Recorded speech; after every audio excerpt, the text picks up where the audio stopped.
que a gente desligue as câmeras para ficar menos pesado? Não, não tem problema não. Bem tranquilo. Pode ficar ligado. Para a gente é até melhor, Silvia, se não está pesado para vocês, né? Se não trava. A gente fica na companhia, não fica na solidão, né, Rayan? Verdade. Eu deixo ligado, mas às vezes, como aqui no interior a internet não é, daí começa a travar muito para mim, aí eu acabo desligando, né? É bem isso. Tem os horários que funciona bem, é que é a questão da via rádio, né? Tipo, a via rádio, sim. Ela às vezes funciona bem, mas dali um pouco já não cai. Funciona, aí, né? É verdade. Gente, vou só fazer uma pequena, curtíssima fala. Eu já apresentei o Rayan para vocês, né? O Rayan, que é doutorando do nosso programa, né, de pós-graduação em extensão rural. O Rayan é um aluno com bastante experiência, né, com relação a visualizar diferentes realidades do rural, pelo Rio Grande do Sul afora, mas também bastante no Nordeste, né, São Paulo, que é um pouco o olhar deles e da companheira deles sobre a diversidade do rural. Enfim, tem uma experiência bacana que eu acho que hoje ele traz para dividir com vocês, principalmente a respeito dessa extensão rural contemporânea, porque é isso, nas aulas que foram encaminhadas para vocês até agora, eu trabalhei, é importante sempre resgatar, porque a gente tem esses espaços, assim, entre uma aula e outra, a gente pegou esse processo de recesso aí, então só para resgatar e lembrar e tentar amarrar um pouco, né, de que a extensão, desde do surgimento dela, como ela é um instrumento para o desenvolvimento, ela sofre alterações. E essas alterações sempre enquanto política para o desenvolvimento rural, né, como uma abordagem, né, como o fazer extensionista muda. E muda porque o paradigma de desenvolvimento muda. Então, se nós pegar desde a modernização da agricultura, né, com essa questão do aumento da produtividade, com o uso dos pacotes tecnológicos, a gente conversou em uma aula sobre isso, é evidente que naquele momento a extensão era um instrumento para o crescimento econômico que o país, enfim, estava passando a partir da década de 50, né? Então, a extensão rural, ela se estrutura nesse momento fazendo difusionismo, né? Que é essa abordagem tão clássica da extensão, principalmente no surgimento dela. Difusionismo no sentido de levar, né? De repassar, e isso, de fato, garantiu, né, muito do desenvolvimento agrícola, ou seja, expansão da produtividade, da produção, enfim.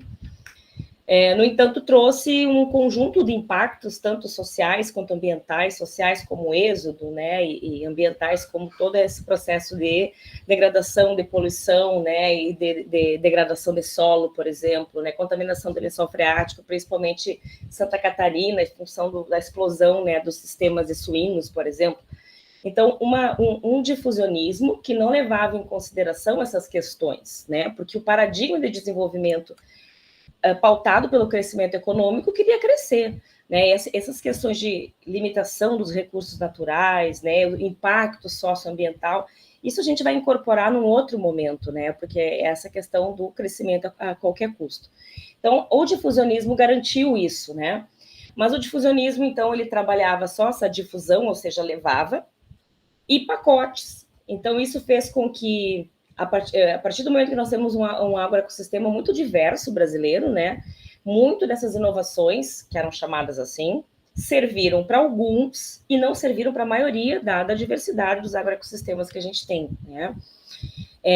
Todo o processo que caracterizou a modernização, que era crédito subsidiado, né, inclusive o crédito fazia parte do pacote lá, poucos conseguiram acessar, e ainda desses que acessaram, muitos não conseguiram pagar os seus investimentos, porque em determinado momento ali a gente teve super safras, o preço do produto caiu, né, e quem não tinha escala, né, acabou não conseguindo nem pagar a dívida no banco. E aí muitas famílias gaúchas têm esse histórico, né, a partir ali do meio da década de 80, muitos venderam, né, foram para o Mato Grosso, tem um fluxo muito grande, assim, migratório do Rio Grande do Sul para o Mato Grosso, né, em função, enfim, de toda essa política de desenvolvimento nacional.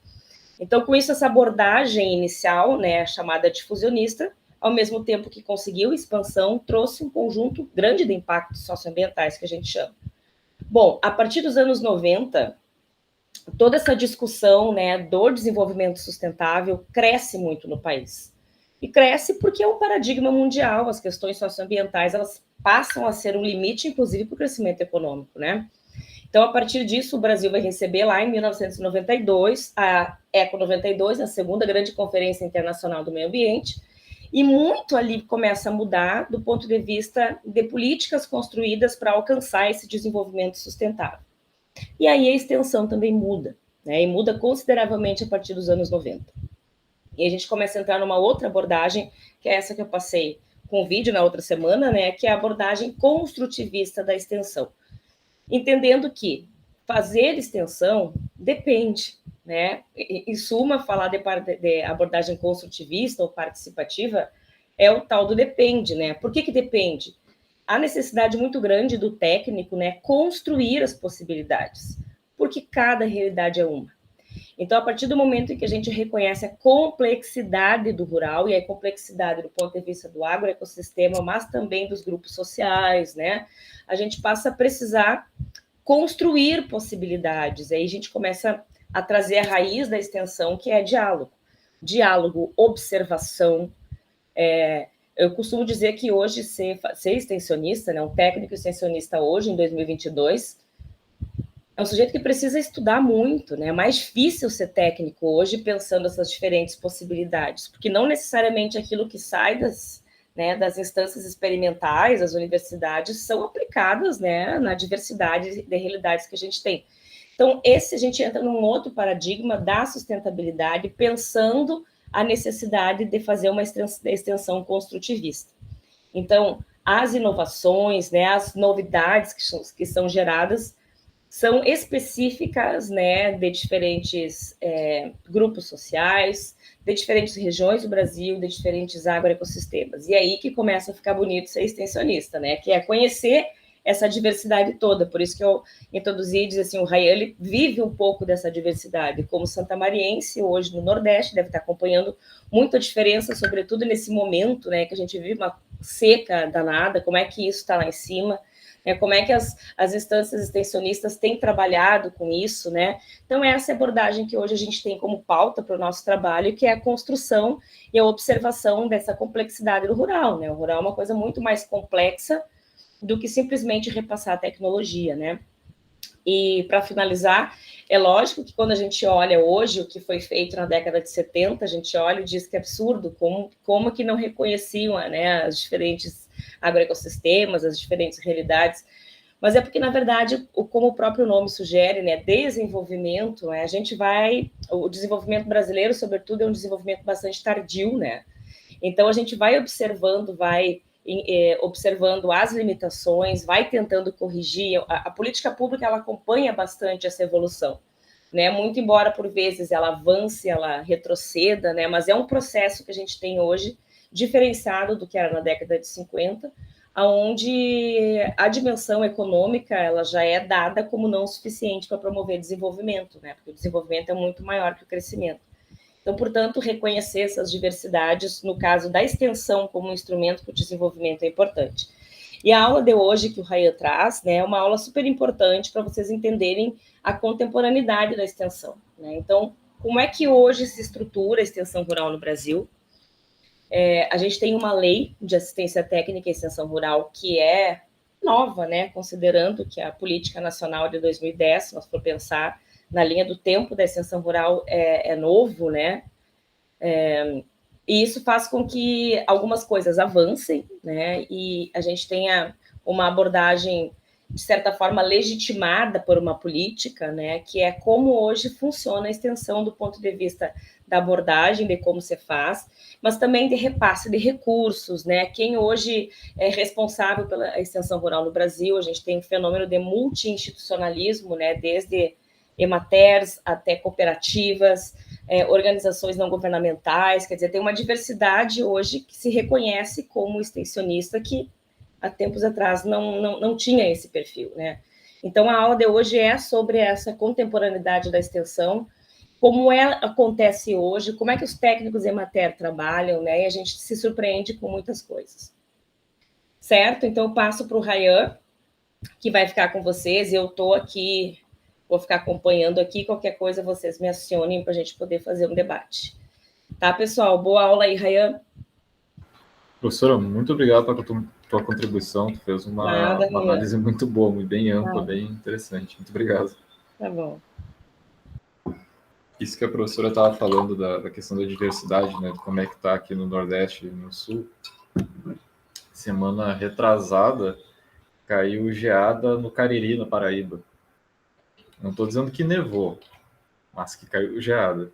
Enquanto isso ali, que era São Borja, estava 38 graus, né? Na sombra ali, Silveira Martins estava 39 esses dias. Então é bem, nós estamos vivendo uma época bem diferente, digamos. Mas então, como o professor estava falando da questão do extensionista, né, ele tem que ter uma formação hoje em dia multidisciplinar, né? Está tudo muito conectado, principalmente economia, né? Vocês veem que o jornal hoje em dia tem muito mais notícia internacional do que antigamente. As pessoas têm que saber muito mais o que está acontecendo do outro lado do mundo, porque isso afeta, né? Isso afeta muita gente.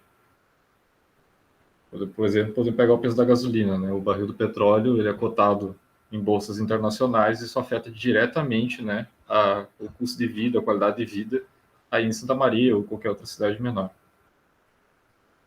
Tendo em vista isso, é necessário que a gente também compreenda as diferentes fases e outras épocas, né? A gente tem que entender um pouco da história do Brasil para a gente entender como que se dá a extensão rural, né? Como que é pensado o mundo rural no Brasil, porque ele não é pensado de agora, né? Ele não é pensado no último século, ele começa muito antes, mas a gente faz esse recorte por conta da extensão rural.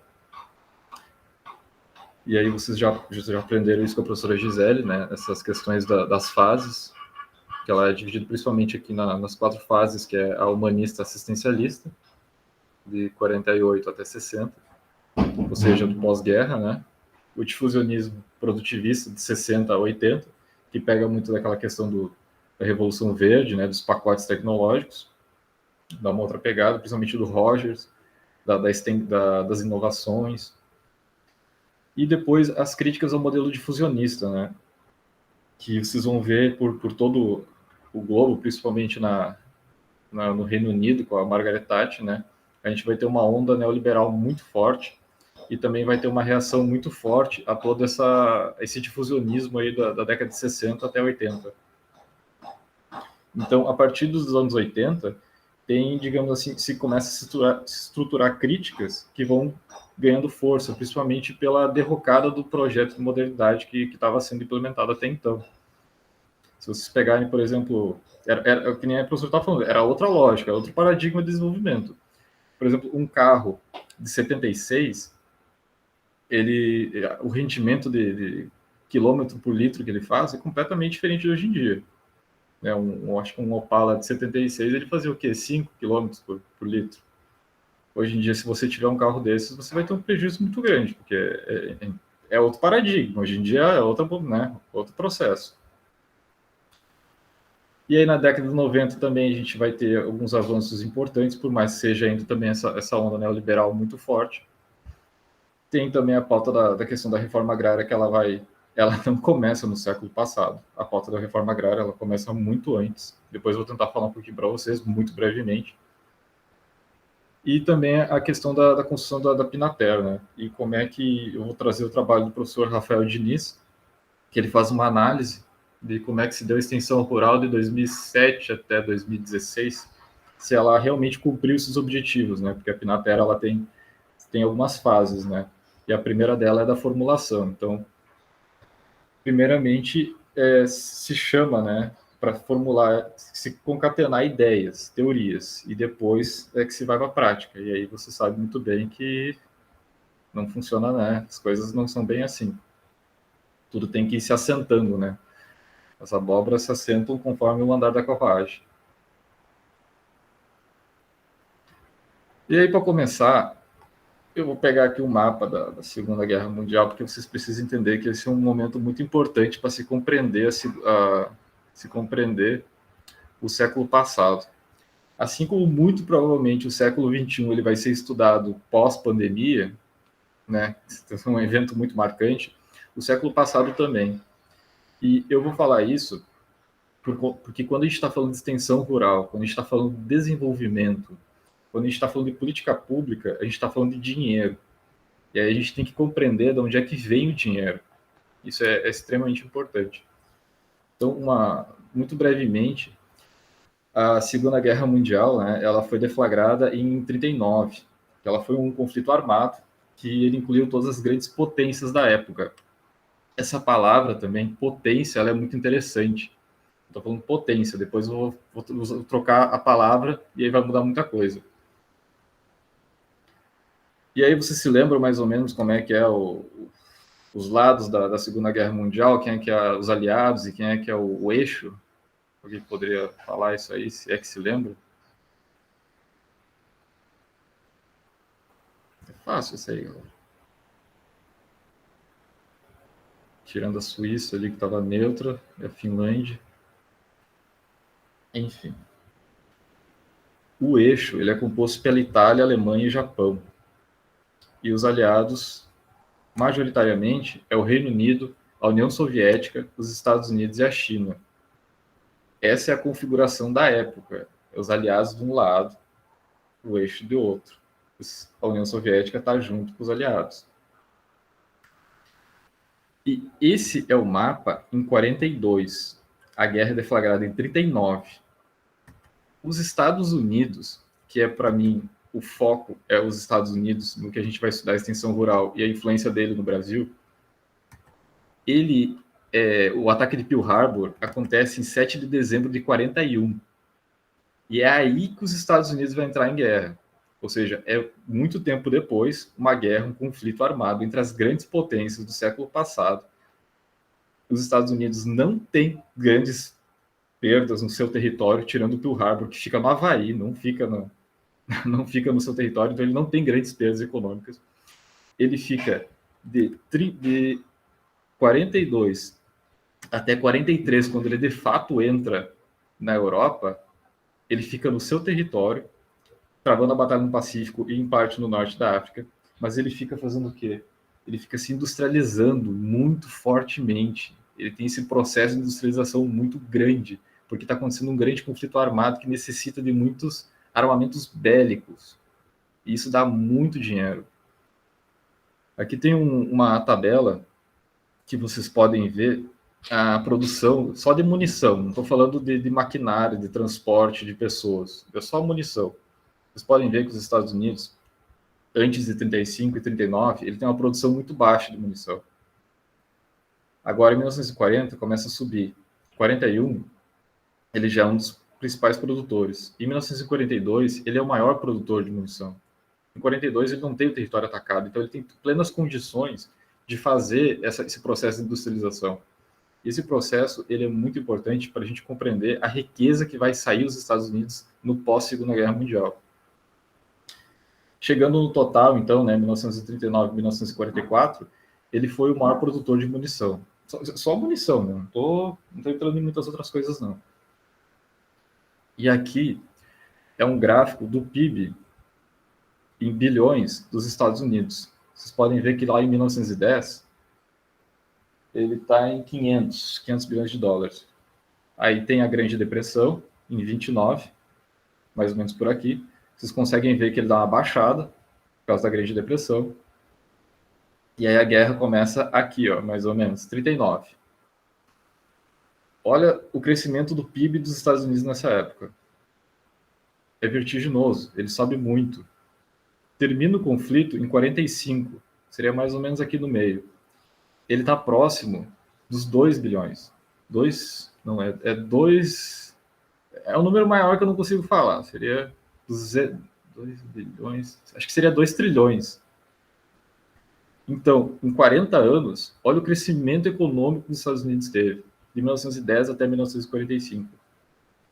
Realmente bem surpreendente. Então, ele se projeta como a superpotência. Superpotência. Disputa das grandes potências, agora a superpotência dos Estados Unidos, um país extremamente rico, 1945. Essa industrialização, ela também tem um efeito muito interessante.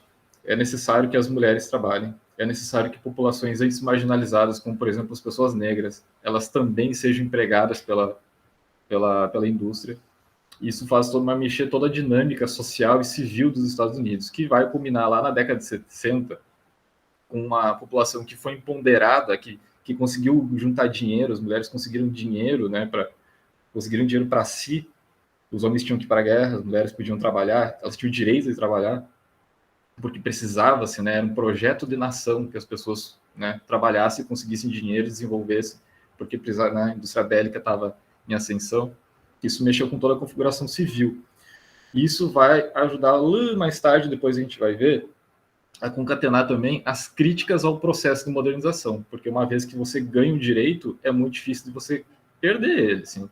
A nossa sociedade, muito dificilmente, as pessoas vão querer viver sem luz no futuro, né, sem ar-condicionado. A gente já conquistou, digamos assim, essa invenção, esse conforto de vida, né? E é muito difícil você querer perder esse direito. Então, em 1900 o Truman é o presidente dos Estados Unidos e ele tem uma questão muito interessante, né? Que após a Segunda Guerra Mundial existe então a União Soviética, que era aliada dos Estados Unidos, eles eram aliados, eles apertavam a mão, né, o Stalin, o Churchill. Eles vão despontar para ver qual é que é a grande superpotência. Então, após a Segunda Guerra Mundial, tem o contexto de Guerra Fria, ou seja, nós estamos ainda num contexto de guerra. Só que é uma guerra que não tem um confronto bélico firmemente, né? E o Truman, ele vai fazer esse discurso que eu vou tentar passar aqui para vocês, porque ele é extremamente importante para a gente compreender quais são as intenções dos Estados Unidos no mundo, né?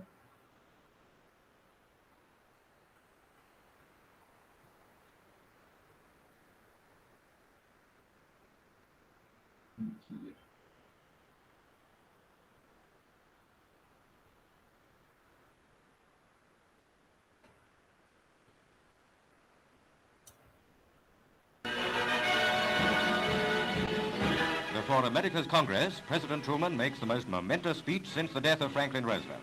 He declares political war on Soviet Russia.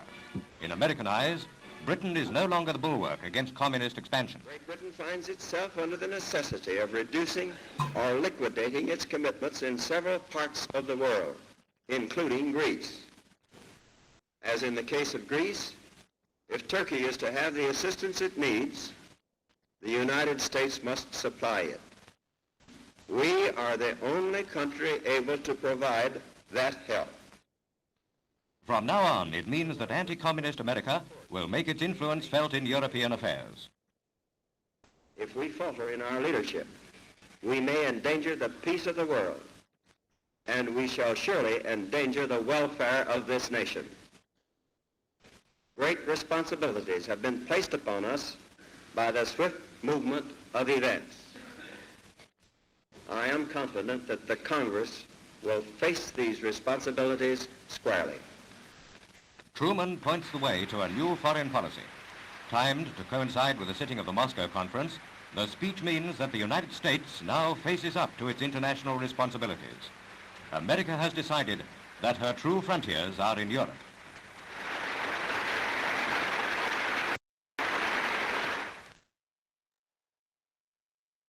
Então, vocês viram, a fronteira dos Estados Unidos agora é a Europa.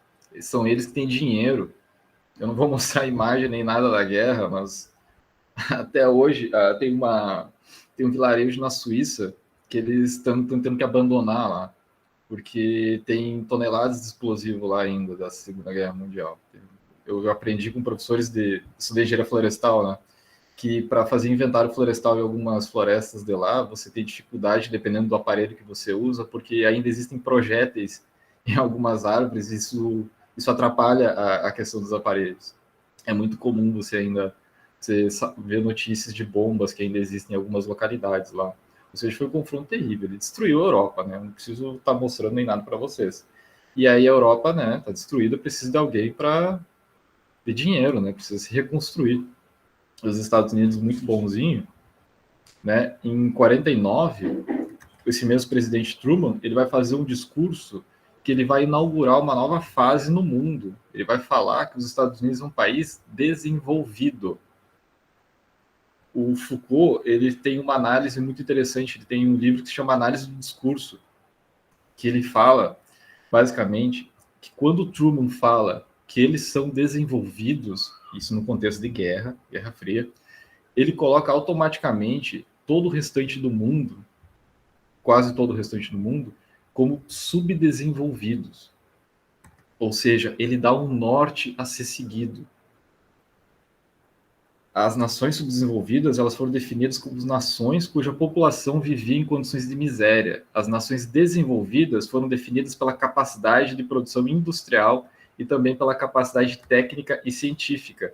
Isso é muito cômodo de uma nação extremamente rica, num cenário de praticamente apocalíptico, né, que foi um confronto desses, ela pegar e falar isso. Então, é interessante porque tudo que a gente vai falar, né, da extensão rural está ligado à questão do desenvolvimento. E o que é o desenvolvimento? É uma palavra, é um conceito criado pelos Estados Unidos, num cenário onde ele estava extremamente bem posicionado. E aí também tem uma questão, deixa eu projetar o slide para vocês, de que nós estamos, então... Não é assim, não. Eu brinco aqui.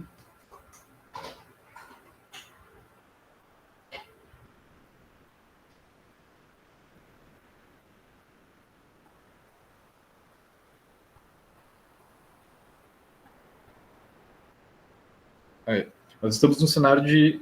que nem vocês viram ali, eles declararam guerra à União Soviética. E aí a União Soviética, ela é comunista. Então, para aliviar a Europa do comunismo, eles vão ajudar a Europa. Como a América Latina também. Aqui tem um espectro do comunismo. Esse tenebroso espectro do comunismo. Então, o que nós temos que fazer? Nós temos que interferir. Nós temos a frase: a transformação do trabalhador em pequeno proprietário constituía, assim, a única saída para salvá-lo do comunismo. O Brasil, ele abole a escravidão em 1888. Em 1930, tem a ditadura de Getúlio Vargas. A gente não é um país, assim, digamos assim... Para vocês terem ideia, o Brasil deixa de ser majoritariamente rural em 1965. Em 1965, a população urbana é maior que a rural. Ou seja, o Brasil era majoritariamente rural, ele tinha outra perspectiva. O Gabriel estava falando dos seus avós. Era outra pegada, era outro modo de viver, era outra infraestrutura que se existia. Questão de luz, água, estrada, escola, centro, comércio, tudo era diferente naquela época, em 1930.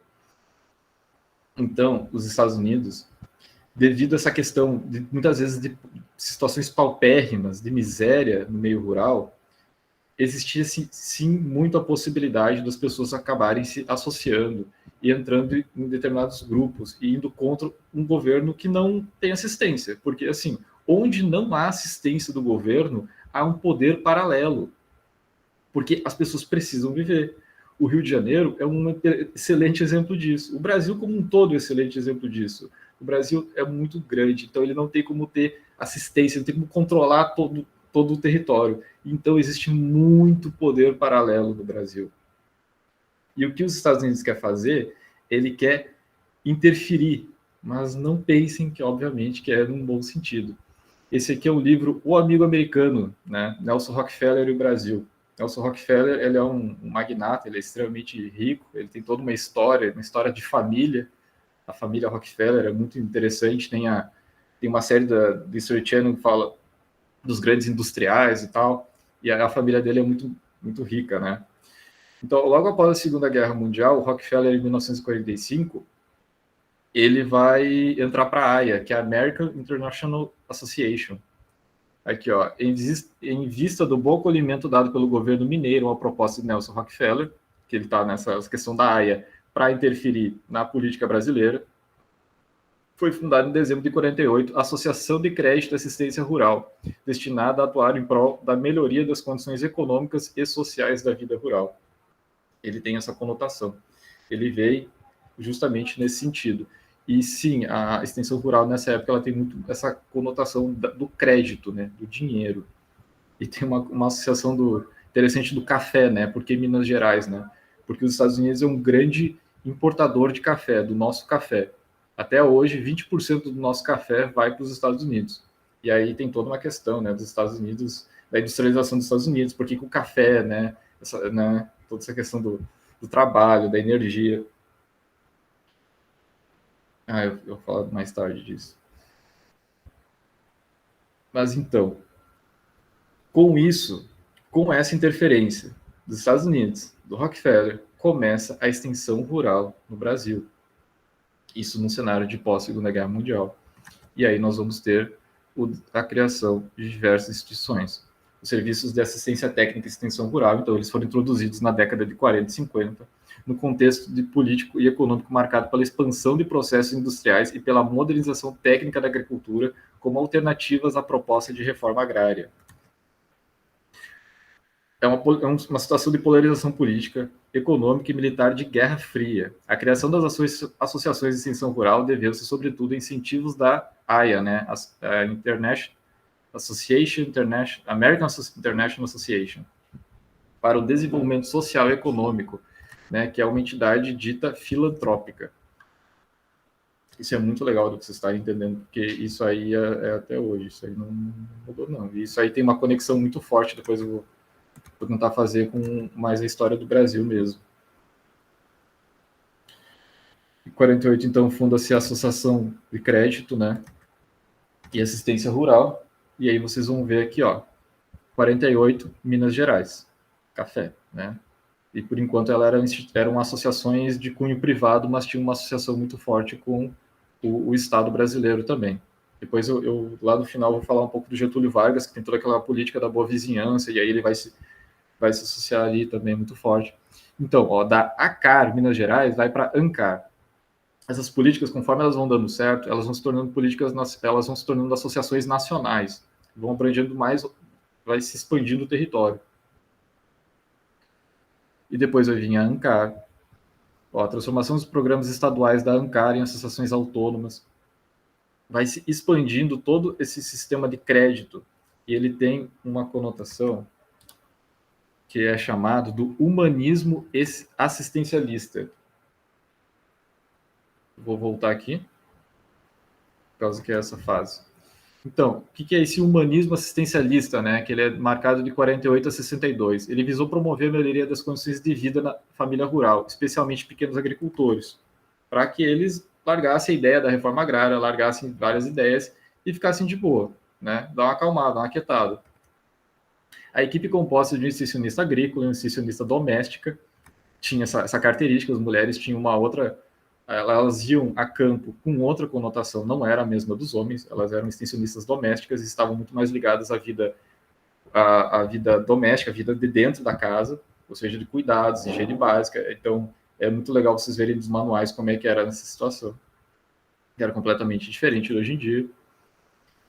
E a metodologia deveria permitir o aprender fazendo, né? A interação entre os técnicos e os agricultores era uma relação de sujeito-objeto. A coisa era de cima para baixo, muito obviamente, porque vem dos Estados Unidos. Ele já, na sua base, no seu cerne epistemológico, ele é de cima para baixo.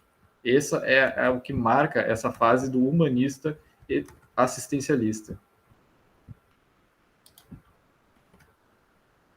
Então, toda a nossa política, né, ela vem como alternativa à reforma agrária, a ABCAR, e aí depois vamos para a década de 60, que aí nós temos o difusionismo produtivista, que vocês já estudaram bastante essa questão, né, que ele visou promover a melhoria da produção e produtividade de médios e grandes agricultores com base na adoção de tecnologias modernas. E quem é que produz a tecnologia moderna? Os estrangeiros. São os Estados Unidos, fortemente. A ação extensionista está diretamente ligada à elaboração e acompanhamento de projetos de crédito relacionados a produtos específicos. ênfase na mudança tecnológica, sem considerar as estruturas econômicas e sociais. Ou seja, os Estados Unidos quer café, o pessoal quer commodity, a gente vai investir em tecnologia para produzir essas commodities. Isso é toda a história do Brasil, né, pessoal? Você sabe muito bem disso. Então, interação técnico-agricultor era também uma relação ainda, né, de sujeito e objeto. O sistema brasileiro de extensão rural ele começou a passar por transformações que culminaram na criação da Embrater, cuja justificativa da implantação baseia-se no atendimento às necessidades de expansão do sistema produtivo brasileiro. Dentro dessa perspectiva, seu objetivo maior é transferir tecnologia agropecuária para os produtores rurais. E aí vai também existir a Cibrater, que é o Sistema Brasileiro Descentralizado de Assistência Técnica e Extensão Rural. A Embrater, ela vem em 74. Ela funciona como elemento de ligação das áreas responsáveis pela execução, né, entre a pesquisa e os departamentos de diretrizes e métodos técnicos científicos, a difusão de tecnologia, recursos humanos, financeiros e de informação e documentação. Espero que você já tenham pego um pouco da questão da crítica a todo esse modelo difusionista, que ele começa a ser engendrado, então, como a gente já falou, na década de 80. E quais são as críticas, né, que se tem esse modelo difusionista? É que isso aí ele acelera o êxodo rural, porque ele libera a mão de obra do campo, né? As pessoas não precisam mais tantas pessoas trabalhar no campo. Um exemplo muito interessante, por exemplo, nos Estados Unidos, hoje em dia, apenas 3% da população é rural. Isso é muito pouco, tamanho grau de tecnificação que eles têm, o uso de maquinários. Isso faz o quê? Libera as pessoas para irem para a cidade. E com isso tem o inchaço dos grandes centros urbanos, e com isso tem uma pressão muito grande na infraestrutura das cidades, né? Vocês podem perceber muito bem isso, né? Só vocês irem para Porto Alegre e vocês vão perceber maravilhosamente isso. Também tem a degradação dos recursos naturais, que a professora já falou. E ele também mantém as estruturas de poder e decisão concentradas em uma pequena camada da população, porque quem tem dinheiro para comprar tecnologia são as grandes propriedades, né? O pequeno produtor ele não tem condições de estar se tornando competitivo num mercado altamente balizado numa produção de alta escala. Na década de 80, então, a Embrater optou por apoiar um modelo de desenvolvimento rural ecologicamente correto. Ou seja, na década de 80, então, tem essa quebra, né? Economicamente viável e socialmente justo, né? Os três pilares, economia, o social e o ambiental, dentro da questão da Cibrater. E aí, então, nós temos a fase do humanismo crítico, que é um modelo baseado na organização e participação. Mas ele também é um modelo muito reacional, porque se antes as coisas vinham de cima para baixo, agora a gente vai fazer de baixo para cima. Visou o protagonismo, então, das famílias, de modo que essas constituíssem as condições que consideravam necessárias à melhoria de sua vida. A ação extensionista ela é dirigida especialmente para a catalisação de processos sociais de mudança. Então, tem uma postura crítica em relação ao difusionismo, né? Esse humanismo crítico, como um processo que gerou exclusão social e impactos ambientais desastrosos.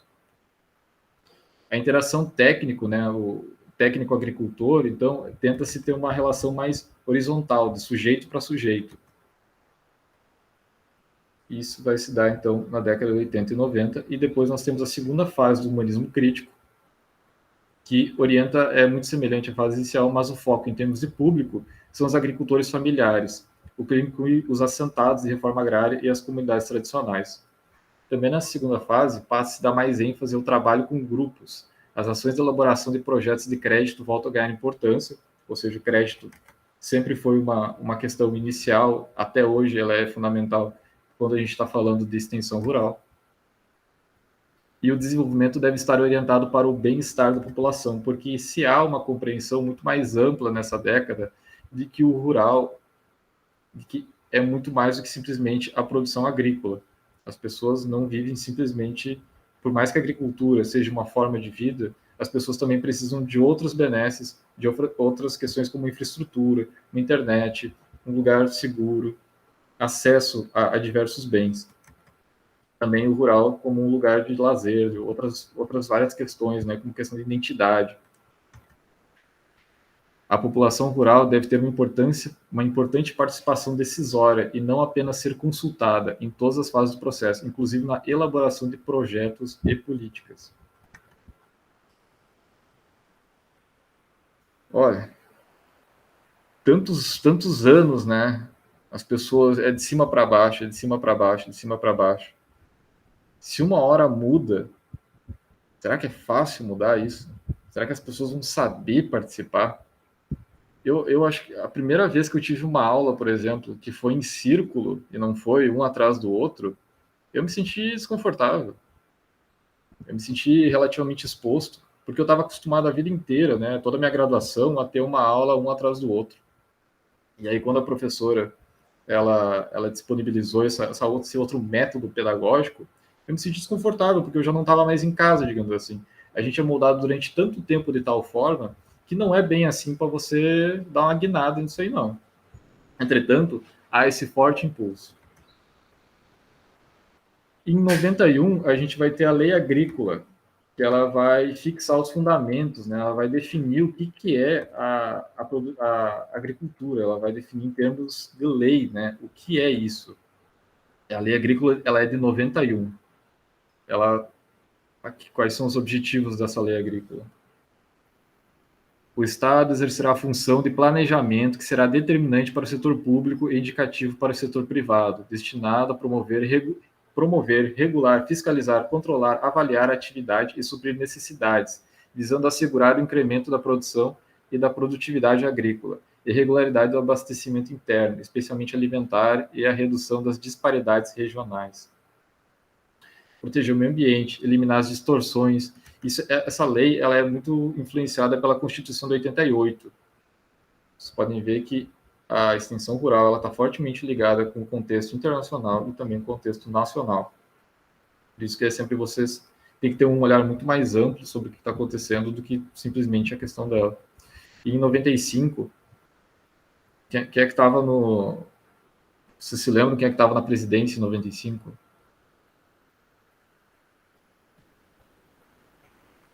Collor não é.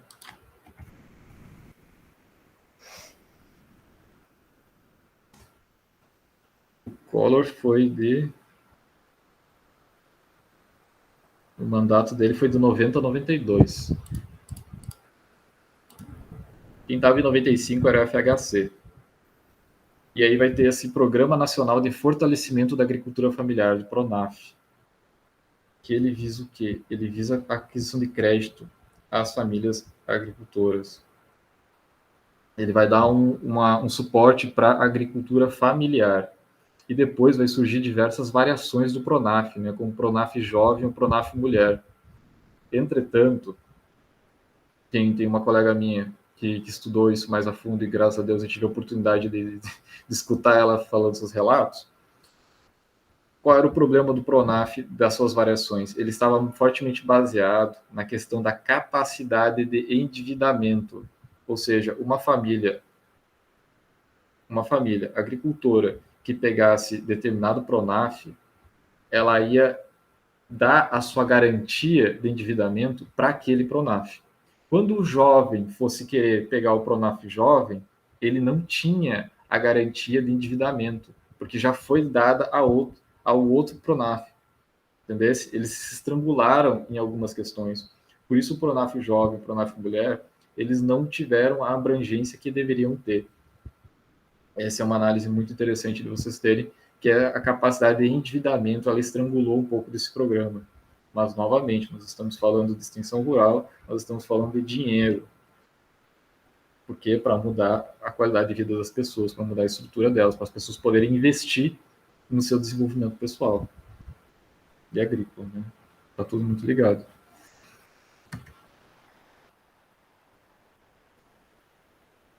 Então, o contexto antes da Pinater, né? Se ao longo da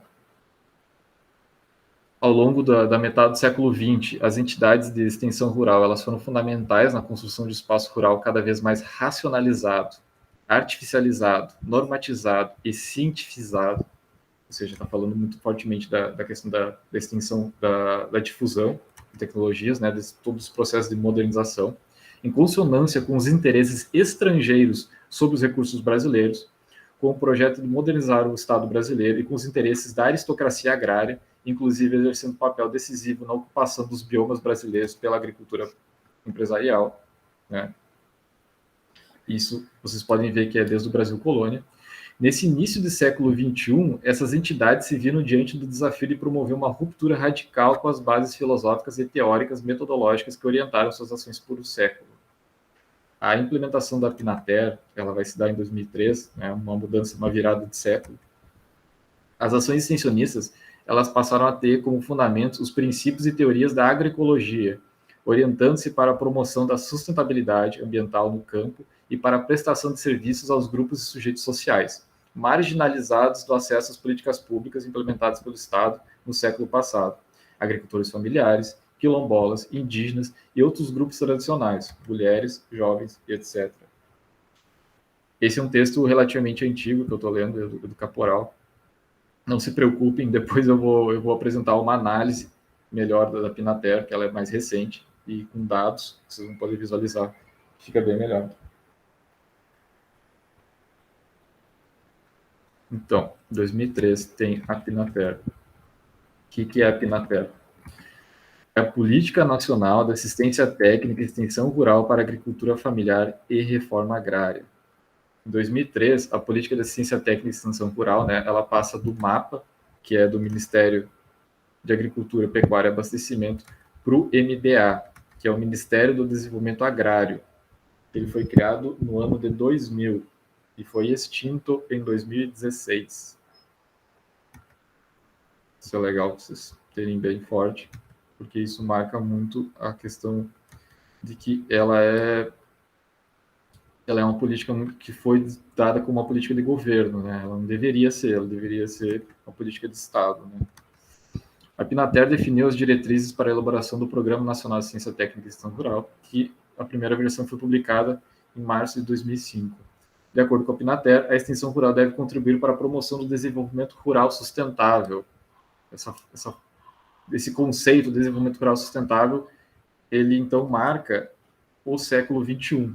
Se vocês forem ver hoje em dia, isso ainda está muito forte, a questão da sustentabilidade e do desenvolvimento rural sustentável. Depois, se vocês quiserem, eu posso estar mostrando a propaganda de sustentabilidade de algumas empresas do agronegócio e que vocês não conseguem diferenciar se eles estão falando do agronegócio, estão falando da agroecologia, porque a base, a questão da associação da natureza e de uma outra relação com a natureza, isso aí é muito próximo. Vocês podem ter visto que vários setores do agronegócio, por exemplo, não estão satisfeitos com a fama internacional que o Brasil tem do desmatamento, porque o mercado está definindo outras diretrizes para a sustentabilidade. E isso já começa, então, no início do século XXI. Tem que ser verde. Não é porque eu estou falando, é o mercado que está dizendo, é os europeus, os chineses que estão exigindo isso. Então, em 2004 tem o DATER, que é o Departamento de Assistência Técnica e Extensão Rural, e no âmbito da Secretaria da Agricultura Familiar, né, tudo ligado ao MDA. E como que surgiu, então, a Pinater, né, ela que tem toda essa quebra de paradigmas tão forte, né, eu queria ter entrado, talvez, depois eu fale um pouco, do movimento anterior até o século passado, porque é realmente uma ruptura muito grande.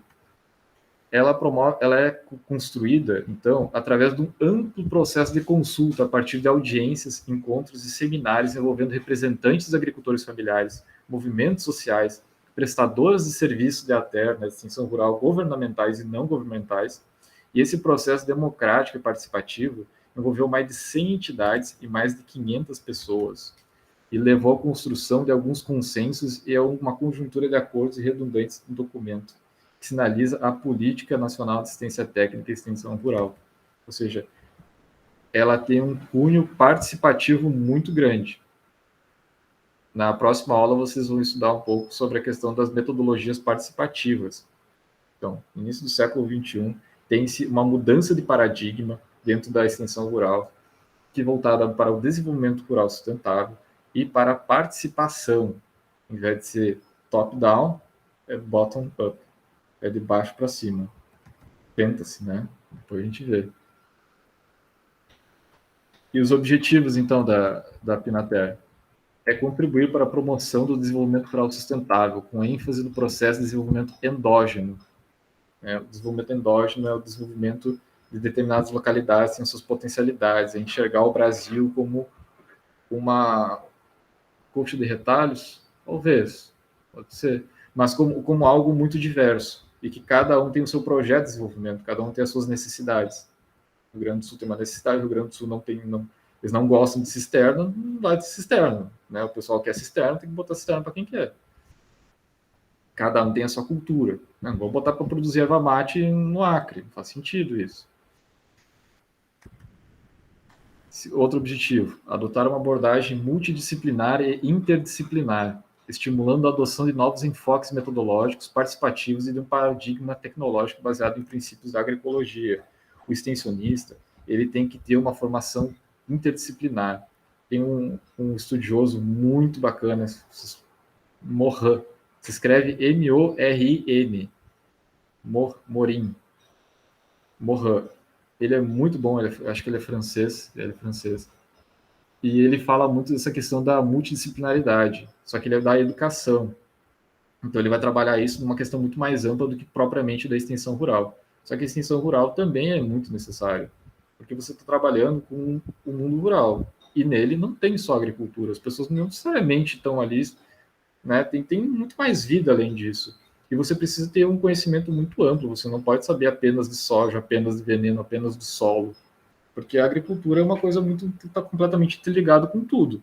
Se faltar chuva, vai dar N problemas, não vai dar um problema, vai dar vários problemas. Então, como esse pensamento complexo, que ele não é reducionista, mas ele integra, busca-se ter uma visão ampla das coisas, mais abrangentes, também exige profissionais que sejam que tenham um olhar mais abrangente. Então, desenvolver processos educativos permanentes e continuados a partir de um enfoque dialético, humanista e construtivista, visando a formação de competências, mudanças de atitude e procedimentos dos atores sociais que potencializem os objetivos e melhoria da qualidade de vida e promoção do desenvolvimento rural sustentável.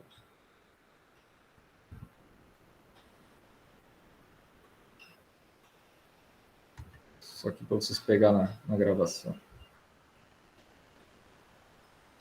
Aqui tem alguns princípios da Pinater.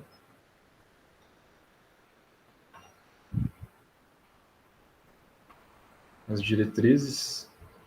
Agriculturas alternativas, uma matriz tecnológica voltada para agriculturas alternativas. Por quê? Porque ele está voltado mais para a agricultura familiar e para assentados da reforma agrária, quilombolas, indígenas.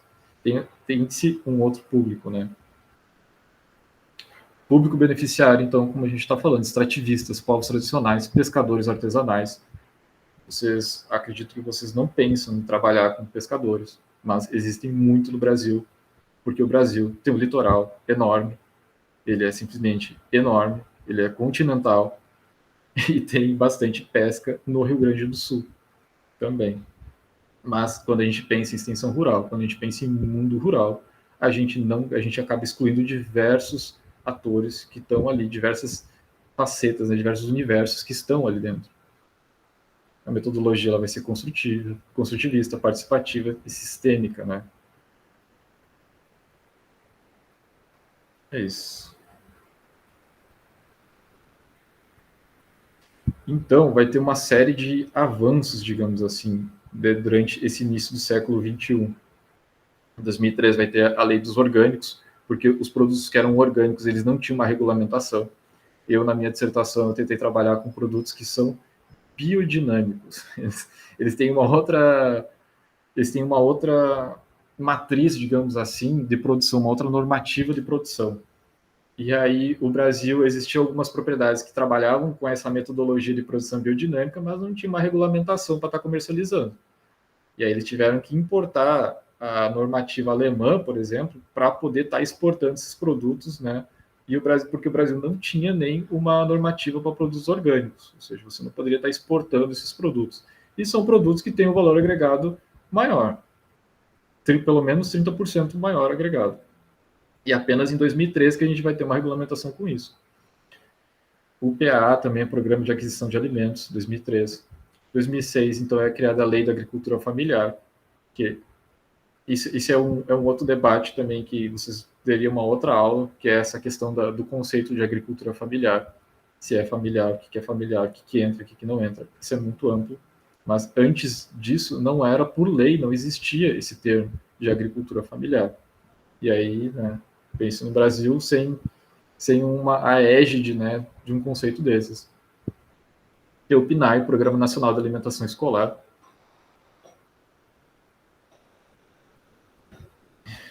E em 2015 vai ter a Anater. Em 2013, desculpa, vai ter a Anater. Só que a Anater, assim, com a Pinater eu estou falando aqui, né, público-alvo, voltar, público-alvo, agricultura familiar, assentados da reforma agrária, povos tradicionais, extrativistas, pescadores artesanais. Isso é o Brasil, né? Isso aí, a escravidão acabou em 88. E agora a gente está querendo falar de povos tradicionais extrativistas. Obviamente, não existe muita calmaria assim no Brasil. A Anater, ela é concatenando, já vem assim em 2005, ela já vem se articulando, que é uma tentativa de romper com a Pinater, que ela é feita muito pelas elites, pelas aristocracias rurais. Por quê? Porque tira-se, depois de 2013, não se fala mais agroecologia. Fala-se em desenvolvimento sustentável ou agriculturas, né, de outra base. O Caporal, que é um estudioso de Pernambuco, que foi um dos que encabeçou essa questão da agroecologia dentro da Pinater, ele se sente relativamente traído, né, em alguns aspectos em relação a essa política. Por quê? Porque, bom, depois eu vou mostrar para vocês melhor como é que se deu esse processo de extensão rural, porque eu estou aqui falando para vocês essa coisa linda, né, agroecologia, Pinater, mas não foi bem assim. Já foi articulado ali, a Anater já vem em 2013 e já vem solapando toda essa questão. Porque é Brasil, né, pessoal? Então, quais são os desafios da Pinater? Desculpa. Uma outra questão muito forte da Pinater é que é uma descentralização das entidades que prestam assistências, que prestam a extensão rural. Vocês estão conseguindo me escutar bem? Porque agora começou a chover aqui. Mas, antes, como era de cima para baixo, era, né, sujeito-objeto. Agora, a gente quer fazer sujeito-sujeito. Quem é que entende melhor dos povos quilombolas? Eu nunca pisei, nunca pisei no quilombo. Nunca pisei, troquei ideia já com algumas pessoas, mas eu sei pouquíssimo. Eu sei muito pouco. Como é que eu vou ir trabalhar com as comunidades quilombolas? Eu não tenho condições de fazer isso. Eu teria que passar por toda uma formação que ela não se daria em curto prazo. Não se daria. Então, quem é que tem a melhor capacidade? Quem é que tem a melhor atribuição para trabalhar com isso? São grupos que já fazem isso. Certo? O Brasil tem 243 línguas indígenas. Não dá para botar uma pessoa para trabalhar, esse aqui vai trabalhar com a questão indígena. Não. No Rio Grande do Sul tem os Guarani e os Caigangue. Eles são completamente diferentes. Completamente diferentes. É mais diferente do que os gringos alemão. Que é outra língua, muito processo, é um processo muito distinto realmente. Então não tem como uma pessoa estar trabalhando com essa pluralidade tão grande. E o que vai ter? Vai ter um pluri-institucionalismo, vai ter multi-instituições que vão trabalhar diferentes esferas, certo? Porque vocês mesmos, né? Como é que vocês vão trabalhar com uma comunidade ribeirinha, uma comunidade que vive da pesca, né? E que está tendo uma relação com o turismo, né? Os pescadores estão virando jangadeiro, né? Tem toda uma relação com essa questão do turismo que está crescendo, florescendo muito forte, ou a pesca a pesca dos pequenos está sendo suprimida, a pesca em alto mar dos grandes navios, ou a carcinicultura está dominando, não sei o quê. Como é que você vai lidar com essas questões, sendo que você não tem conhecimento, você não tem vivência nisso? Então vai acontecer essa relatividade muito ampla de diversas instituições atuando em diversos planos. E isso tem o lado bom e tem o lado ruim. Uma das maiores dificuldades que isso engendra é a dificuldade de avaliar se o trabalho está sendo bem feito. Entende? O Estado ele vai ter um papel muito mais de fiscalizar se o trabalho está sendo bem feito ou não está sendo bem feito. Só que nem o Estado sabe fazer isso muito bem. Porque é uma coisa muito nova, que nem a gente estava falando. O Brasil vem de todo um movimento, e aí você tenta quebrar esse movimento para algo que seja mais social, que tenta dar voz a sujeitos que sempre foram marginalizados dentro do processo de construção de políticas, de construção de Estado. Então, um outro problema muito grande que vocês vão ter é a questão de profissionais para fazer isso. O contexto de pluralismo institucional, ele se apresenta como um meio termo, no qual o Estado é chamado a intervir com um papel nitidamente complementar, com vistas a assegurar a consecução dos interesses públicos. Como os interesses públicos podem ser diversos nos diferentes territórios, né, como a gente estava falando, né, o Rio Grande do Sul, de repente, não quer café, quer outra coisa, quer soja, quer trigo. E lá em São Paulo eles querem mais café, de repente. Como os interesses públicos podem ser diversos nos diferentes territórios e dadas as diferentes configurações da atuação dos agentes privados a ser valorizado, pode variar a natureza da ação complementar requerida pelo Estado, de modo que na definição das políticas públicas para uma área de extensão rural, há necessidade de se definirem padrões de atuação mais locais do que gerais, aplicáveis a todo o território nacional. Esse vai ser o problema. De repente, está dando muito certo num lugar, mas no outro não está dando certo. E o que é dar certo em um lugar não é dar certo em outro. É a relatividade. Isso ele é bom em alguns aspectos, porque você consegue ter uma maior abrangência, você consegue que atores consigam, de fato, estar trabalhando com realidades locais. Por exemplo, né, tem a questão do fumo aí no Rio Grande do Sul. Tem que se trabalhar essa questão do fumo. E aí quem que vai trabalhar isso tem que ser pessoas que conhecem isso. Não pode ser uma pessoa muito de fora, uma pessoa muito que não tem conhecimento com relação a isso. E aí, o que está dando certo lá, quem é que vai avaliar isso, entende? De repente, para a localidade, aquilo está muito bom. Via fundos concorrentes, execução de serviços por terceiros, né? Então, terceiros, são ONGs, são instituições governamentais, não governamentais, são instituições privadas que vão estar realizando esses serviços, né, num contexto de pluri-institucionalismo. Observa-se que até mesmo o conhecimento das configurações institucionais da oferta de extensão rural nos diferentes territoriais é deficiente. Vai ter, então, alguns problemas com relação a isso. Limites da Pinater, então. A necessidade da mudança institucional. A gente, por exemplo, né, vem todo o movimento. Quem já tentou aprender outra língua, ou quem conhece pessoas que falam outra língua, por exemplo, o alemão, sabe que a forma de se estruturar o pensamento em alemão é completamente diferente do português. Se você pensar em português e falar alemão, não dá muito certo. A mesma coisa em inglês. Se tu pensar em português e falar inglês, a chance de tu errar é bem grande. Porque quando tu for falar inglês, tu tem que pensar em inglês. A mesma coisa, né? O alemão. Quando for falar alemão, tu tem que pensar em alemão. Só que tu não faz essa virada de uma hora para outra. Não é fácil fazer isso. Eu acho que eu tenho uma relação muito ruim com a minha esposa. Eu acho que não tá legal, assim. Ela se explora demais. Eu tô muito na várzea, digamos assim. E eu quero melhorar essa condição. Só que eu fui educado a vida toda que eu não vou lavar minhas roupas. Não vou lavar minhas roupas. Entende? E aí agora eu quero mudar isso. É com o tempo. Tu não deixa, por exemplo, de ser racista só porque tu quer. É com o tempo. Não é uma decisão minha própria. É a mesma coisa a língua portuguesa. Nós pensamos e concatenamos nossos pensamentos, engendramos toda a nossa estrutura de pensamento, nosso modo de ser com a língua portuguesa. Para fazer esse processo, é um longo processo de transição. É como você aprender outra língua, outro idioma. Por isso, por mais que se estabeleça uma política pública que quebre o paradigma, o pensamento vigente, ideológico de um país, foram anos e anos de colonização, anos e anos. E aí como é que tu vai fazer isso? Tu não tem pessoas para fazer isso. Você quer trabalhar com uma extensão rural, que dê porque seja mais... trabalhe com a equidade, trabalhe com homens e mulheres são iguais. Você tem os seres humanos capazes de fazer isso? Em um curto espaço de tempo, de uma hora para outra? Não, né?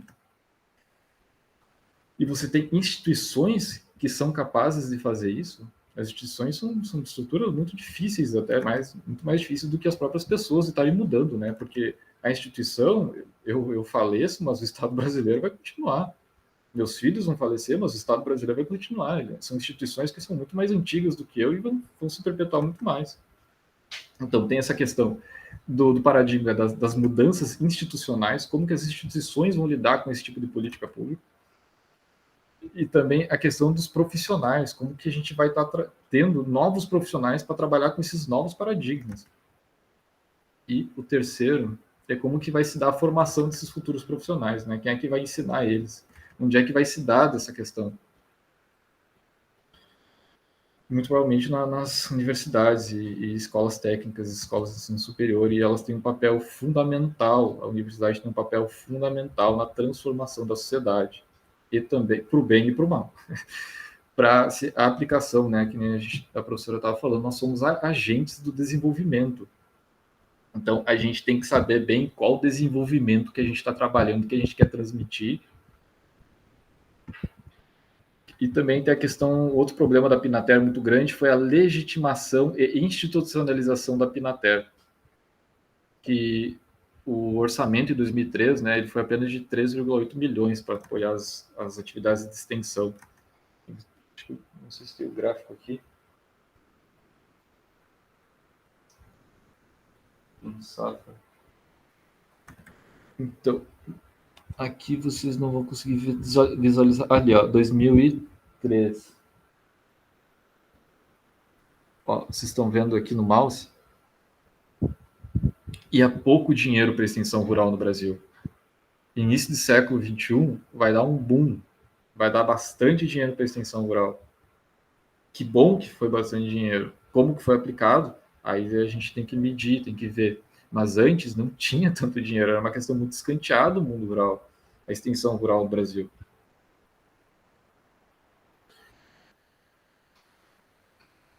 A Anatel eu já abordei ela, né? E aí a gente tem o trabalho do professor Rafael Diniz, que ele vai fazer uma análise, então, dos estabelecimentos agropecuários com acesso à orientação técnica em 2006 até 2017.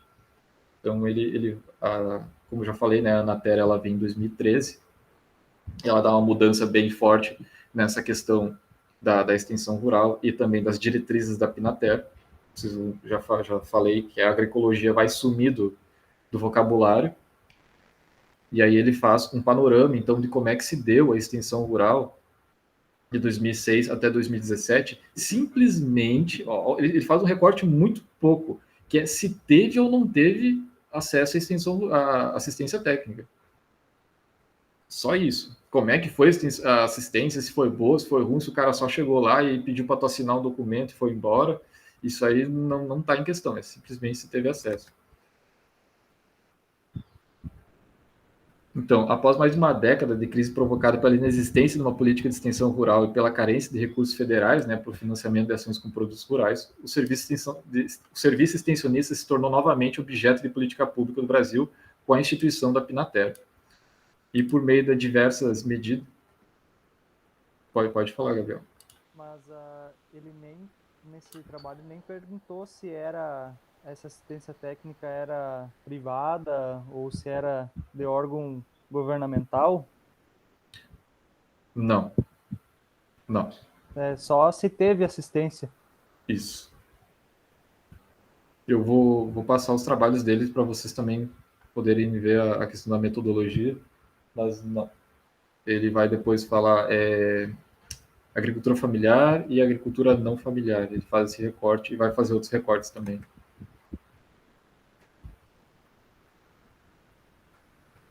Uhum. Tá.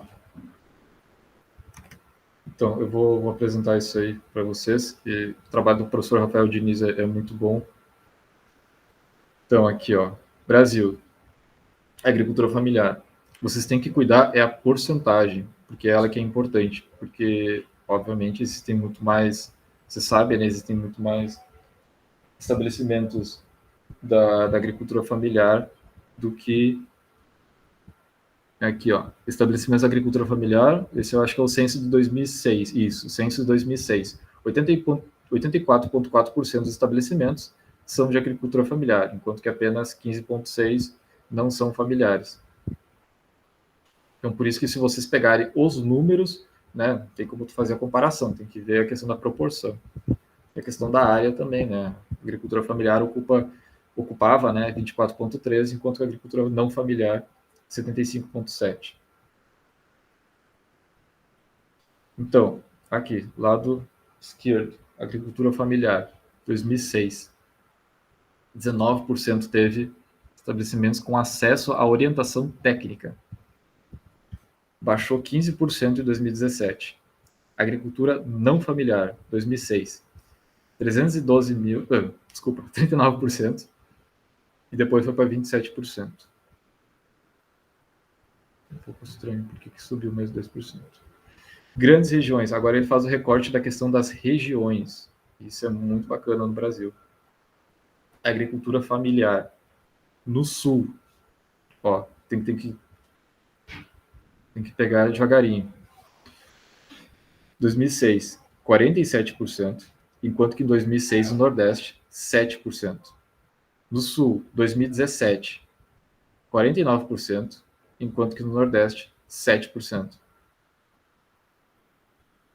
Não familiar, agricultura não familiar, no Sul, 2006, 56%, depois foi para 18%. 2017, 44%, e depois foi para 12%. Vocês conseguem ver que a agricultura não familiar no Nordeste, ela teve menos assistência técnica do que a agricultura familiar no Sul, 2017. Então, são esses recortes, a questão da região e se é agricultura familiar ou não é familiar. Essa aula está gravada, vocês podem pegar. Eu também vou postar o vídeo do professor, porque esses dados são deles, do Fórum Nacional de Professores de Extensão Rural. Agora a questão de a divisão por sexo. Estabelecimentos agropecuários que receberam e não receberam orientação técnica segundo o sexo dos dirigentes, né, da propriedade. Os homens, 93% receberam e as mulheres, 7% receberam. Isso no Brasil todo. Aí agora faz a divisão por região. Os homens na região sul, 50% recebeu, as mulheres, os estabelecimentos que os dirigentes são do sexo feminino, 32% receberam. Enquanto que na região nordeste, os homens 9% receberam e das mulheres 6% receberam. É bem discrepante, né? Agora, por cor e raça. Bom, vamos lá. Estabelecimento agropecuário com acesso à orientação técnica segundo a cor, meu Deus, do dirigente, 2017. Brancos, negros. Brasil. Discrepante. Agora, região. Sudeste. Brancos, 75%. Negros, 24%. Nordeste, brancos, 35%. Negros, 64% receberam.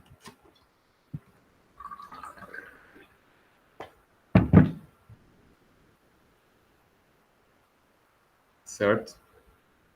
Vocês conseguem ver que tem um recorte muito forte, né?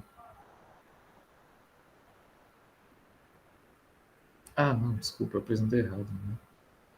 Sudeste está aqui, ó, é a relação, né? Branco 75, negros 24. No Nordeste, ele não teve o processo de branqueamento tão forte, né? Brancos 35, 64% da população, né?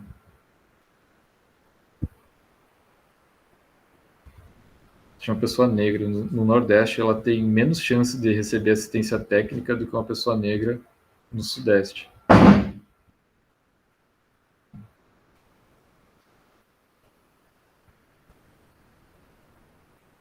E aqui também esse dado é bem interessante. O número de técnicos de campo por região. Vocês podem ver que o Nordeste tem 5.000. É o maior número. Entretanto, ele também tem um total de estabelecimentos de agricultura familiar muito superior. É quase 2 milhões. Então, o que tem que se fazer é fazer uma relação entre técnico e estabelecimento da agricultura familiar, para ver quantos técnicos tem por estabelecimento da agricultura familiar.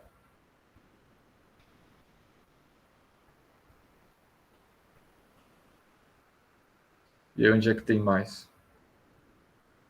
Mais técnico por estabelecimento.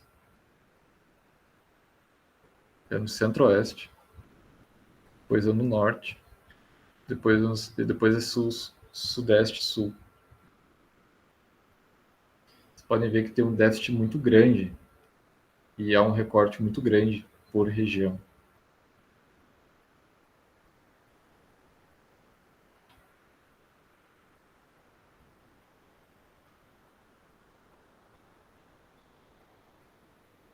Certo? Então, essas são um pouco das referências. São os 3 trabalhos que o professor Diniz utilizou para fazer seus dados, que é o diálogo de saberes ou monólogo do conhecimento, óbvio, a crítica à questão do processo de difusão, e também, né, se questiona, né, o quanto desse processo de difusão ele foi realmente solapado, né, o quanto as críticas lá da década de 80 conseguiram inculcar uma nova forma de extensão rural, ou se a difusão, né, ela não continua por aí. Se realmente essas populações que sempre foram mais desassistidas no Brasil, elas realmente tiveram mais voz, né, com a Pinater e com essa mudança de paradigma aí do século XXI.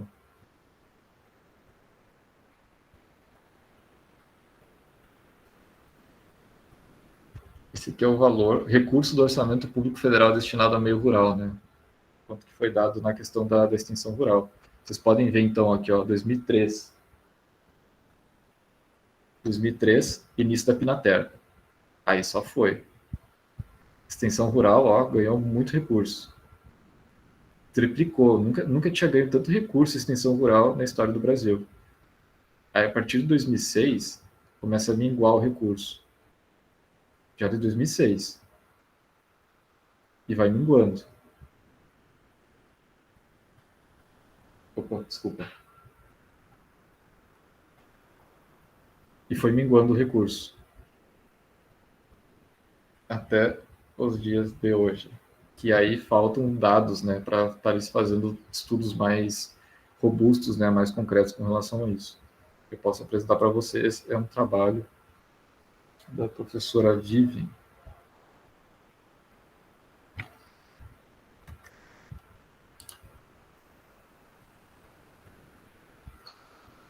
Então, o trabalho da professora, ela fala que a observação do conteúdo da política anunciada pelo mapa atual, né, aponta para uma reformulação com vistas à adequação às formas de representação da sociedade que secundarizaram os conflitos de interesse e assimetrias de poder.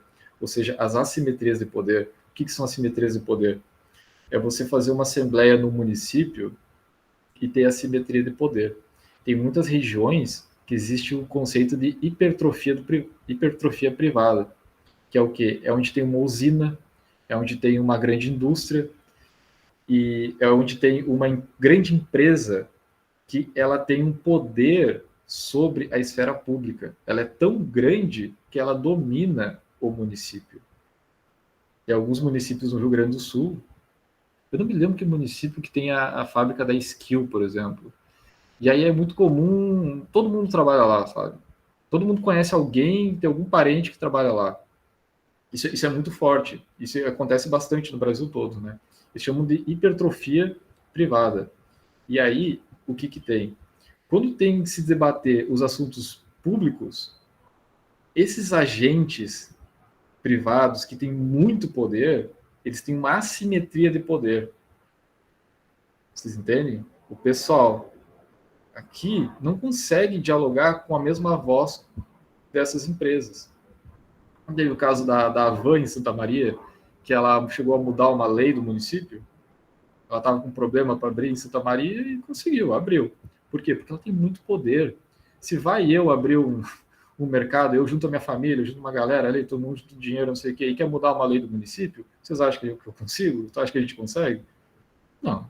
Isso aí a gente chama de assimetria do poder. Então, o que a professora está falando nesse artigo é que foi secundarizado esses conflitos de interesses e essas assimetrias de poder. Não vamos mexer nisso. Não vamos mexer nisso. Por isso, assumem corte conservador. É assim que a professora avalia a política da extensão rural nos últimos anos. As mudanças nas instituições reforçam essa tendência a suprimirem os espaços de participação social. A gente viu que lá na Pinater ela surge chamando todo mundo para debater. Só que tem alguns setores da sociedade que não gostam muito dessa participação. Muita gente mandando, muita gente opinando, não dá certo, né? Para esses setores. E aí tem que suprimir esses espaços de participação social.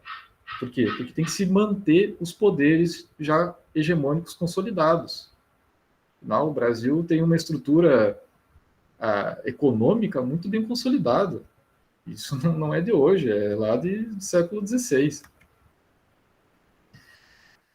Então, a participação social que poderiam possibilitar a visibilização de atores e demandas não contempladas pelas organizações de representação centralizadas. É um pouco isso, né? É um pouco assim que está a questão da extensão rural. Essa imagem aqui, a aula meio que já foi bastante coisa, mas são algumas curiosidades aqui. O Getúlio Vargas, ele assume em 1930 o período que ele encerraria o período do café com leite. Você se lembra que o período do café com leite é... São Paulo ganha um ano, né, um mandato, depois ganha Minas, depois São Paulo, depois Minas, né, São Paulo e Minas. E o Getúlio Vargas, por diversos fatores que a gente não pode entrar aqui, tem a morte de João Pessoa, lá Paraíba, tem até a ver com a bandeira da Paraíba. Enfim, o Getúlio Vargas, ele encilha seus cavalos no obelisco, né? O grande caudilho, né, Getúlio Vargas, e ele vai acabar com essa política do café com leite. Como é que pode isso, né? Essa centralização do poder tão grande. E aí ele consegue, né? Ele assume o poder em 1930. E aí tá o Getúlio Vargas tomando café. Isso aí em 37, né? Por quê? Porque não é bem assim para tu quebrar a estrutura do país. Esse moço extremamente elegante que é à esquerda, ele é o Rockefeller. Não é bem assim, né? Para você romper com as estruturas de um país que vem de séculos e séculos, né? Eu poderia estar citando aqui que a independência do Brasil e principalmente a abolição da escravatura, segundo o historiador... Cadê o historiador? Luiz Felipe de Alencastro, elas foram medidas fortemente baseadas para se evitar uma reforma agrária no Brasil e para se manter as estruturas agrárias do país. É por isso que teve boa parte a independência do Brasil em 1825, se tornou independente de Portugal e agora vai ter a monarquia brasileira, o Império Brasileiro, né, Dom Pedro II assume, que é bem interessante a história de Dom Pedro também, vocês devem ter visto talvez na minissérie e tal, o cara foi basicamente abandonado. Mas é o quê? É para se manter o poder. Tem um escritor italiano que ele fala uma frase muito legal, assim, ele escreve que muda-se tudo para se manter a mesma coisa, para que nada mude. E um pouco do que acontece é isso. A abolição da escravatura também ela foi muito nesse sentido. Eu não estou dizendo que não teve luta. Teve muita luta no Brasil. A independência do Brasil também é resultado de muita luta. Teve muita revolta no Brasil. Entretanto, há muitos acordos. E se vocês forem pegar, há dinheiro estrangeiro também na independência do Brasil. Muito fortemente de questão de empréstimos. Ou seja, sempre houve uma ligação muito forte com as políticas, o planejamento, o plano de desenvolvimento do Brasil com os interesses estrangeiros. E isso, até agora, até agora a gente não conseguiu romper. E talvez eu vou tentar mostrar aqui para vocês como isso ocorre até nos dias de hoje. Só vou pedir um segundo que eu tenho que botar uns sites, eles são relativamente pesados.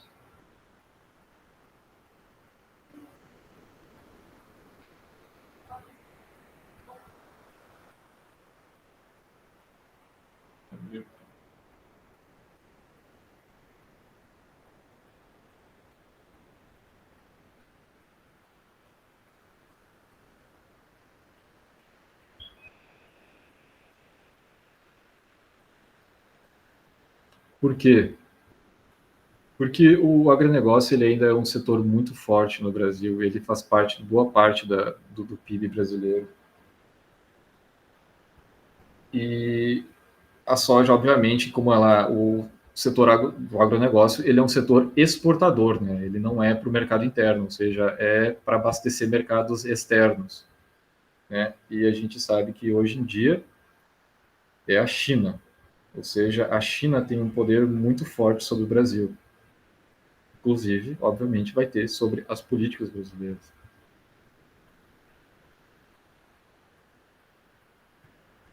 É 70%. Ó, isso aqui é um site muito bom que ele vai dar a questão da relação da importação e exportação dos produtos no Brasil.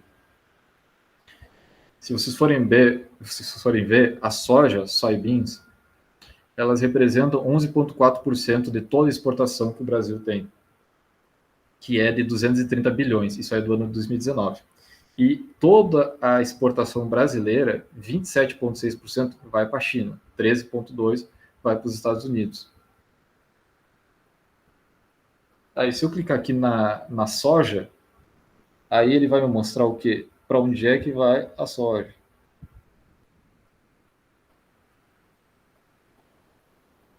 Aí vocês conseguem ver aqui, ó, 78,4% vai para a China. Depois vai um pouquinho para a Tailândia, vai um pouco para a Espanha, né, vai até para a Holanda, vai para vários lugares. Mas o grosso forte mesmo, vai para a China.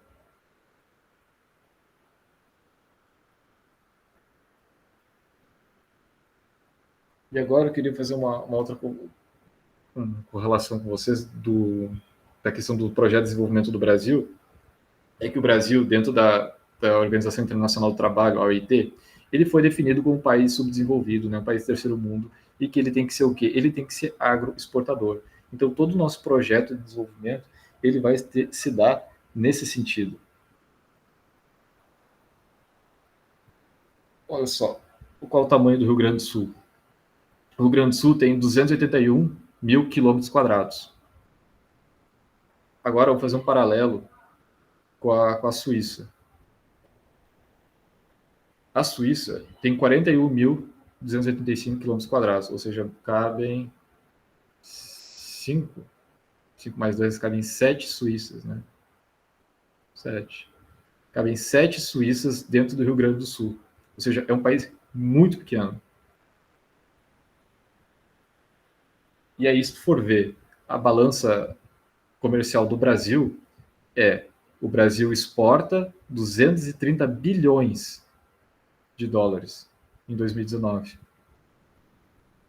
A Suíça, ela exporta, um país que é 1/6 do tamanho do Rio Grande do Sul, ela exporta 310 bilhões de reais. Por quê? Porque são outros paradigmas, são outros processos e projetos de desenvolvimento. E aí tem uma questão muito interessante da relação do Brasil com a Suíça, que é a questão do café.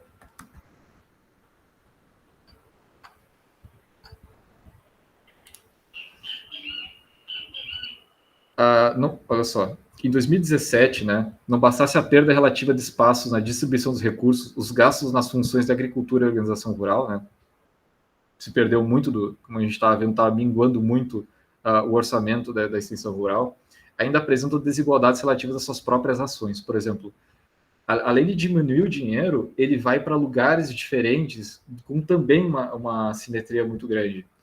Como, por exemplo, o crédito à cafeicultura, ele cresceu, né, e ele está em 2017 com 3,34 bilhões.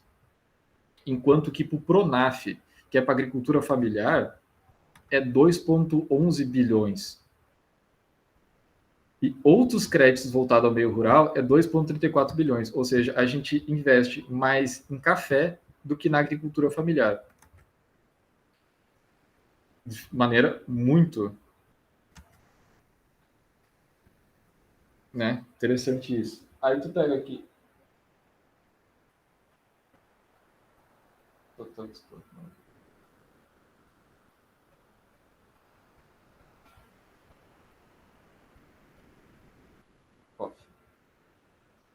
Aí você vai à exportação de café do Brasil, que dentro dos recursos agrícolas é um dos que mais recebe.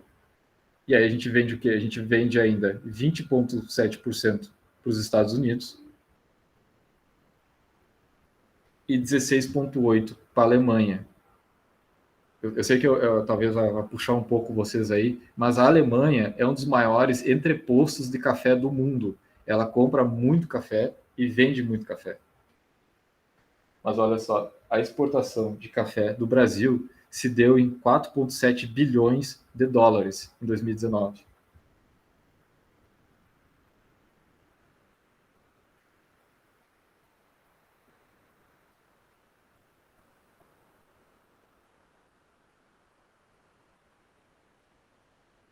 E ó, a Suíça, eu vou ter que catar porque ela exporta muito mais outras coisas, inclusive ouro. Ó, lá embaixo, 0,76 é o café. A Suíça exporta, sabe quanto café que a Suíça exporta? 2,36 bilhões. O Brasil, ele tem 220 mil propriedades produtoras de café. Tem muito pé de café. São milhares de hectares de café. E ele exporta 4,36, 4,70 bilhões em café. A Suíça exporta 2,36. Quantos pés de café tem na Suíça? Nenhum. Não tem nenhuma. Não planta café na Suíça. E os caras conseguem exportar 2,36 bilhões. Isso é muito chocante dentro da realidade agrícola do Brasil. A gente investe muito em commodity que os outros países, como por exemplo a Alemanha, compra a commodity, vende para a Suíça. A Suíça compra de travessador, que é a Alemanha, consegue beneficiar o café e ter todo esse lucro. Existe um conceito chamado de água virtual, que é a água necessária para a produção de um bem. O Brasil, a gente está se matando, a gente está se destruindo. Os agricultores, eles têm medo se vai chover, se não vai chover. Ele tem que assumir inúmeros riscos para ter uma boa produção. Nós investimos em extensão rural para isso, nós investimos muito dinheiro nisso. Para os outros comprar a nossa commodity, revender, outro processar o revendido e conseguir um lucro absurdo. O que eu quero mostrar para vocês é que o paradigma de desenvolvimento, o paradigma de produção do Brasil, ele precisa sim passar por uma mudança. Nós não podemos continuar aceitando essa situação. Entretanto, todavia, vocês viram, não é fácil. É uma estrutura muito antiga que define muita coisa. E é que nem aprender outro idioma. Não é da noite para o dia. Não vai ser, não tem como. Mas que a gente precisa estar fazendo isso. Então, mais ou menos a aula era um pouco sobre isso, sobre a questão da Pinater, sobre a tentativa do Brasil de tentar instaurar um outro paradigma, muito mais voltado na agroecologia, muito mais voltada à questão dos conhecimentos, dos saberes tradicionais, as nossas riquezas. O Brasil tem muita riqueza, vocês devem saber muito bem disso. Aí no Rio Grande do Sul tem muita coisa que não tem em outros países no mundo. Você vai comprar hortaliças em determinados países, você não vai conseguir. Tem uma qualidade de vida muito boa, tem um potencial absurdo. Tem muita chuva no Rio Grande do Sul, apesar de estar passando por essa questão de estiagem. Só que a extensão rural ela tem que mudar, ela tem que valorizar esses saberes, tem que valorizar a riqueza que é nossa e parar de seguir interesse estrangeiro para produzir commodity para os outros ficarem ricos. Porque essa concentração de poder, ela produz muita desigualdade, e produz muita miséria, e produz muito inchaço dos centros urbanos, e com isso perde-se muita qualidade de vida. os lugares ficam insuportáveis de se viver. Atualmente tem uma pesquisa ali feita em São Paulo, eu não tenho certeza, talvez esteja mentindo para vocês, mas 80% do pessoal, se pudesse sair da capital lá, eles saíram, da região metropolitana. Porque são inúmeros os problemas ocasionados pelo êxodo rural, são inúmeros problemas ocasionados por essa desigualdade, por esse desemprego causado numa agricultura que é focada na compra de insumos em dólar e a venda de commodities. Uma alta mecanização, a mecanização vai só aumentar. Os pequenos produtores que não se adaptarem às mudanças climáticas, esses processos de estiagem, a tendência é quebrar, ficar devendo para o banco, e a tendência é o afunilamento, é que os grandes comprem a terra dos pequenos, ou então, né, obviamente isso também vai acontecer, é uma situação de subalternidade, né, você perde totalmente sua capacidade de decisão das suas escolhas produtivas, porque você está à mercê do mercado, e o mercado que é o quê? O mercado que é commodity. É um pouco isso aí, pessoal. Acho que eu cansei já e espero que vocês reflitam, né? E principalmente pelo fato de que não planta café na Suíça. Os caras tiram uma grana do café sem plantar. Próxima aula vocês vão aprender metodologias participativas, que é então, né, como que a gente consegue fazer esse processo, assim, então, né, de trabalhar essas outras esferas, como que a gente consegue trabalhar com essas comunidades, como é que a gente consegue dar a voz, né, como é que a gente faz o bottom-up, de baixo para cima, e não é fácil, né, vocês mesmos sabem que quando vocês têm que fazer um trabalho em grupo, não é tão fácil, né, é difícil, é que nem aprender outra língua, tem que quebrar a cabeça, assim, tem que estar bem aberto ao processo e é isso. Mas é isso, acho que a gente está com a faca e o queijo aí, pessoal. Alguém tem alguma pergunta, alguma dúvida com relação à aula?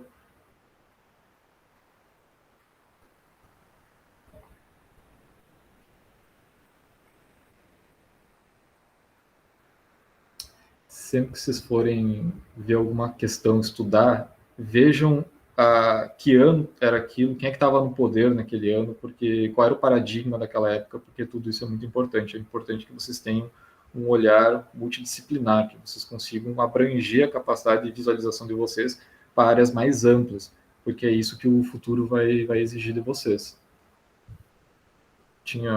Nunca vou esquecer um extensionista do Paraná, que ele foi dar uma palestra, e ele disse que um dia ele foi numa propriedade e um sujeito tinha se suicidado.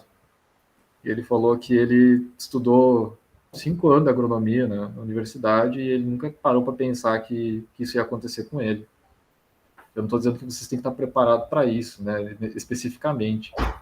Mas o que eu quero dizer é que a vida ela é muito ampla e o mundo rural ele é muito, muito amplo.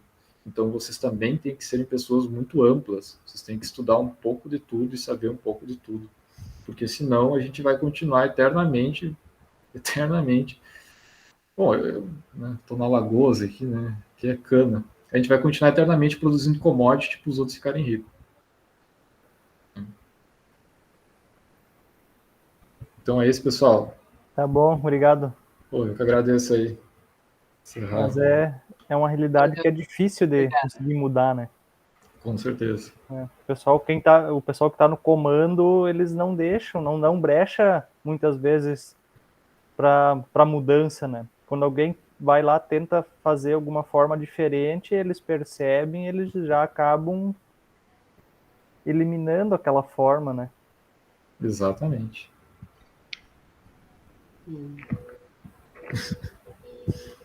Mas tá bom. Obrigado. Até mais. Eu que agradeço. Valeu. Até mais, pessoal. Obrigado. Obrigado. Um abraço. Tchau.